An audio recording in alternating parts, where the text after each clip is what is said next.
ప్రజల సమస్యల పరిష్కారమే లక్ష్యమని తెలుగుదేశం పార్టీ యువ నాయకులు బోండా సిద్ధార్థ అన్నారు. శుక్రవారం సింగ్ నగర్లోని సెంట్రల్ నియోజకవర్గ ఎమ్మెల్యే కార్యాలయంలో నిర్వహించిన ప్రజా దర్బారు కార్యక్రమం ప్రజల విశేష స్పందనతో విజయవంతంగా జరిగింది. ప్రభుత్వ విప్ సెంట్రల్ నియోజకవర్గ శాసనసభ్యులు బోండా ఉమామహేశ్వరరావు మార్గదర్శకత్వంలో ఈ కార్యక్రమం నిర్వహించబడింది. ఈ సందర్భంగా తెలుగుదేశం పార్టీ యువ నాయకులు బోండా సిద్ధార్థ మాట్లాడుతూ గత 5 సంవత్సరాల కాలంలో ప్రజలు ఇచ్చిన ఫిర్యాదులు, సమస్యలను ఎమ్మెల్యేలు, మంత్రులు, కార్పొరేషన్ అధికారులు సరైన విధంగా పట్టించుకోని పరిస్థితిని ప్రజలు 2024 ఎన్నికల్లో స్పష్టంగా గుర్తించి తీర్పునిచ్చారని తెలిపారు. ప్రజల ఆశీర్వాదాలతో కూటమి ప్రభుత్వం ఘన విజయం సాధించి అధికారంలోకి వచ్చిన అనంతరం ప్రజా సమస్యలను ప్రాధాన్యతగా తీసుకుని వాటి పరిష్కారానికి కట్టుబడి పనిచేస్తోందన్నారు. ప్రభుత్వం ప్రజా సమస్యలను ఏమాత్రం కూడా పట్టించుకోకుండా ప్రజలు ఇచ్చేటువంటి ఒక గ్రీవియన్సెస్ని స్థానికంగా ఉన్నటువంటి ఎమ్మెల్యేలు కానీ, మంత్రులు కానీ, కార్పొరేషన్ కానీ ఏమాత్రం కూడా పట్టించుకునే పరిస్థితుల్లో ప్రజా వ్యతిరేకం అనేది ఏ విధంగా ఉంటుందనేది 2024 ఎన్నికల్లో మనందరం కూడా చూసాం.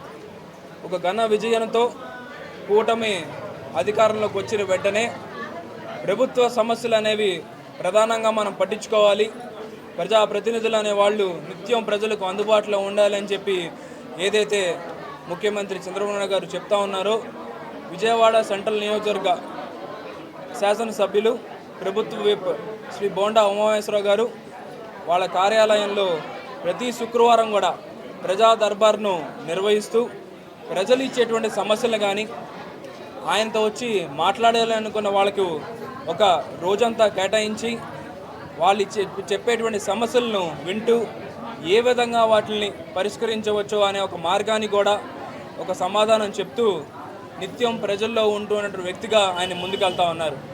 ఏదైతే శాసనసభ్యులుగా ఆయన అసెంబ్లీకి వెళ్ళని పరిస్థితుల్లో ప్రజా దర్బార్ను ఇక్కడ ఆపకుండా ఇక్కడ ప్రజలు వచ్చేటువంటి ప్రజలకు వాళ్ళ సమస్యలు వినాలనే ఒక ఉద్దేశంతో ఇక్కడకు మా ఆఫీస్ స్టాఫ్ కానీ మేము కానీ వచ్చి ప్రజలు ఇచ్చేటువంటి వినపత్రంలో ప్రతి ఒక్కరిని కూడా గమనిస్తూ వాటికి సరైన మార్గంలో పరిష్కరించే విధంగా ఎమ్మెల్యే గారి దృష్టికి తీసుకెళ్తామని వాళ్ళందరికీ కూడా చెప్తూ ముందుకెళ్తా ఉన్నాం.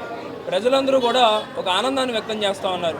ఎందుకనంటే గతంలో అయితే మనం చూసుకున్నట్టయితే అసలు సమస్య వినేటువంటి నాదుడు కూడా లేనటువంటి పరిస్థితి. గతంలో ఇక్కడ పరిపాలించిన శాసనసభ్యుడు కానీ లేకపోతే మంత్రి కానీ ఒక్కసారి కూడా ప్రజల ముందుకెళ్ళి ఏ అమ్మా ఏంటి మీకు ఇబ్బందులు ఏమున్నాయి, మేము ఏ విధంగా మీకు హెల్ప్ చేయగలమని చెప్పి అడిగేటువంటి పరిస్థితి కూడా లేదు. కానీ ఈరోజు నిత్యం మా ఆఫీస్ తలుపులన్నీ కూడా తెరిచి ప్రజలకు ఎప్పుడు ఏ సమయంలో కష్టం వచ్చినా సరే మేము ఉన్నాము అనే ఒక విధంగా బోండా ఉమా గారు ఉంచోవటం, మేము కానీ నిత్యం ప్రజల్లో ఉంటా ఉన్నాం. ప్రజలందరూ కూడా ప్రజలు పరిష్కారం ఇచ్చేటువంటి సమస్యల్ని ముందు వినడానికి ముందుకు వస్తూ ఉన్నారు. కాబట్టి చాలా సంతోషంగా ఉందని చెప్పి ప్రజలందరూ కూడా చెప్తా ఉన్నారు. ముఖ్యంగా ప్రజలందరూ చెప్పేటువంటి పెన్షన్స్ కానీ, హౌసెస్ కానీ, తోపుడు బండ్లు కానీ, ఇస్త్రీ బండ్లు కానీ ఇవన్నీ కూడా నిత్యం మేము తప్పనిసరిగా వాళ్ళకి అందజేస్తాం. ఏదైతే చంద్రబాబు నాయుడు గారు ఎంతో ప్రతిష్టాత్మకంగా తీసుకున్నటువంటి PPP మోడల్లో ఇక్కడ దాదాపు ఈ నియోజకవర్గంలో ఎన్నో మంది